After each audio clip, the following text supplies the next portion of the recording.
Rights group says the photos posted on Facebook of a former Israeli officer posing beside bound and blindfolded Palestinian prisoners are the tip of the iceberg.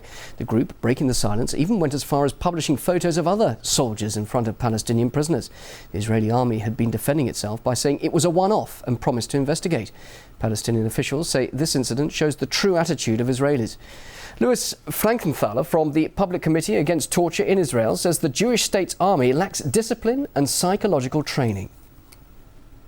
These incidents are not isolated. These incidents are part of a trend or part of a ongoing situation in which, particularly in the case of Palestinian detainees, are seen as objects, are seen as tools either for entertainment, to pose with them, and that's only part of the problem. The major problem is that detainees, particularly when they are handcuffed, when they're blindfolded, face physical violence, face humiliation, face psychological violence on the part of Israeli soldiers after they're arrested. There's something fundamentally lacking in the training of Israeli soldiers. There are different factors that force people to go into the army, to look to the army as a career. So in terms of the average intelligence or the average capability, capacity, mental capacity, I think that they are all perfectly capable of making moral judgments. The problem is that there is not enough, I think,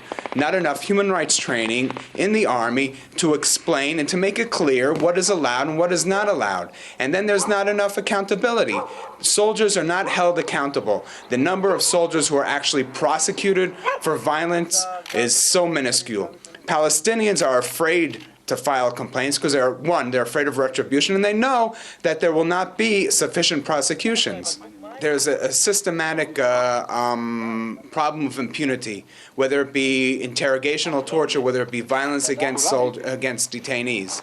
So I think in terms of the image that Israel is trying to portray, they're trying to, on the one hand, to shake this off as a one-time incident, but on the other hand, they're able to simply ignore what human rights organizations write about, what we report about on a regular basis.